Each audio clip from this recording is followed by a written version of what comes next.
Hello, everyone. Today, I'll be presenting a geotracking and internal navigation application that leverages real-time location tracking along with geofencing and role-based access control. The application is designed to monitor user movements, both outdoors and indoors, with support for multi-floor navigation. To start, let me introduce you to the core purpose of this application. It combines real-time geotracking with geofence-based monitoring, allowing users to define custom areas, or geofences, where alerts are triggered upon entering or exiting. Additionally, it integrates internal navigation, particularly useful for multi-floor buildings, where users can easily switch between different levels while maintaining precise location tracking. With secure authentication and role-based access control, the application ensures that both users and admins have access to their designated functionalities. Let's start with our application. In our IDE, we'll be going to the terminal and give a node command to run the file. Our application is successfully connected to our Mongo database connection and is running on port 5000. We'll head to our Chrome browser and we'll run the server on port 5000. Our application is now successfully running on our server now. For the sake of convenience, we will go through the three sections of application, ensuring the better understanding for our viewers. Authorization and role-based access control. For a new user to use the application, it needs to sign up in the application, which is assigned the viewer access by default. On giving a unique username, password, 10-digit mobile number and an email account, the credentials of the user are saved in the database, and now the user can log in with the credentials to access the geo-tracking and internal navigation features. On the successful login, the user is landed on the home page, giving him the option to use geo-tracking or internal navigation features. Here is a similar example of a previous user, Hardik, saved in our database using the credentials for logging in and have viewer access. Let's dive into our database and have a look at our collection of users containing different users as documents with their credentials and role access as fields. For a new user Mukul, we can see his username and hashed password is saved in the database with the role as viewer, which can be changed to subadmin or admin through the admin itself or through the database also. Upon having a look at the database, we can see only username Ashu has been given the admin access of all the users, meaning Ashu has the access to the admin dashboard. Upon login from the admin account, we can see the admin dashboard through which admin can control and provide the access to the various users present in the database and hover all the user data through the admin dashboard, which extracts our data through middleware from our database. The data is segmented through the pagination, each page containing max 7 users and a drop-down menu field and access column for the assigned access to the users. The admin can change the access of any user through this dashboard or through the database also. For example, the user Mukul saved in the database having the viewer access can be changed to the admin by accessing the database and simply editing the role from viewer to admin, and click on Update Database. The user Mukul will now be having the admin access along with our previous admin and have admin rights over our application. The admin access can also be changed interconvertibly with the access of database to the multiple users as well. Now let's log in again with Mukul account in our application, as we can look that Mukul is provided with the admin dashboard similar to the one we saw previously, indicating that Mukul has successfully upgraded with the admin access and can toggle over the pages and have rights to assign the roles to the users saved in our database. This is how user authentication works in our application. Moving forward with the application, let's dive into our next section of our application, geofencing and notification alert system.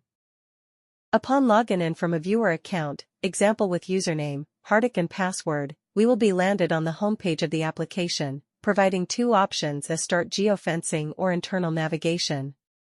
For this section, we will click on Start Geofencing and enter the Geofencing and Notification Alert application. Upon clicking on Start button, our live location will get triggered on map with the marker. Now entering the map, we see a control bar at left and layer icon at top right. Upon clicking on the layer icon, we are provided with the 3 OSM layers for our leaflet map, named OpenStreetMaps, Google Street and Google Satellite, which provides us the different visualizations of the maps. Now let's draw a geofence from the tools used from the control bar. A geofence can be given any shape, and multiple number of geofences can be drawn in order to transit from one location to another location. In case of your live location is contained inside a geofence, the notification will show you that you have entered the geofence, indicating your entry count as 1. User can also edit the geofences by dragging the point markers. The radius of the circular geofence can be varied, and any random shape can be provided by dragging the point nodes of a regular geofence. The save option is provided to save the changes made in the geofence further. The user can also delete the geofences in all at a time. The live location of the user is reloaded by the server in every 2 seconds, keeping the track of changes in latitudes and longitudes of the user in a live mapping. These longitudes and latitudes are saved in the database with the respective timestamps, providing the real-time data retrieval from the database. The total entry and exit counts are incremented with respect to the relative positions with the geofence. As we end our geo-tracking, the live location reload stops, and further there is no record maintained for the live locations in the console. The final latitudes and longitudes are stored with the total time displayed in the results page. As you can see, there is no live reload for the coordinates in regular time intervals again. After you exit the geofencing application, a results page will be displayed showcasing your total time elapsed, entry and exit counts. The result data is sent to the user at his registered email ID after the application is terminated through Node Mailer. Now time to dive into our final section for internal navigation. Clicking on the internal navigation button in home page directs us to the default map of London. User can search for its location in the search bar at top right corner and select the house or a building by scanning the area where it wants to enable the internal navigation. Upon selecting a building, it will ask the name for the major geofence under which the smaller subareas will be drawn by the user. The number of floors are also prompted by the user, which enable the user to draw subareas at every floor of the building for the internal navigation. Every subarea is prompted with a name at every floor.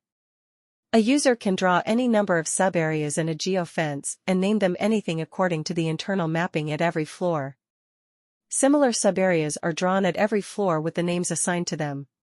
Like in above example, the building is mapped with 2 floors with the multiple subareas named Office and Mess in Floor 1 and Room 1 and 2 at Floor 2 respectively. If you click on any subarea under a geofence, its name gets reflected inside its boundary. On clicking the Finish Geofence button, the geofence gets saved in the View Geofences, and the user can draw multiple geofences in the similar fashion, and all the geofences will be saved in View Geofences. The sketching of the second geofence is fast-forwarded with the 2 floors having footsie and parking at Floor 1 and D1, D2 at the second floor marked the subareas respectively. The notification for the lowest and highest floors are also added if user passes the floor count below or above the set value.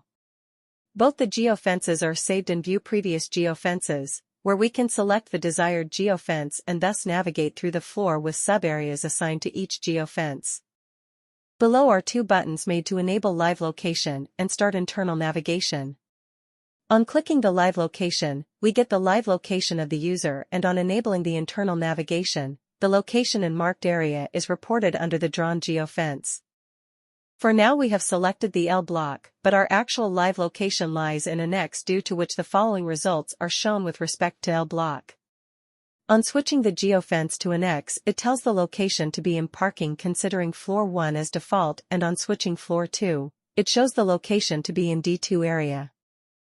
The following result appears on switching the geofence to an X, as we can see while hovering over the geofence on Floor 1 and Floor 2 consecutively, we can determine the location which has been displayed by the function. Now upon the completion of the internal tracking of live location, the Stop Interior Navigation button triggers the dismissal of the navigation function and exits the navigation from the user end. To wrap up, this geo-tracking and internal navigation application demonstrates the power of real-time location tracking combined with flexible geofencing, offering a robust solution for both outdoor and indoor navigation. This project highlights the potential for improving safety, efficiency, and accessibility in various environments through the application of geolocation technology. Thank you.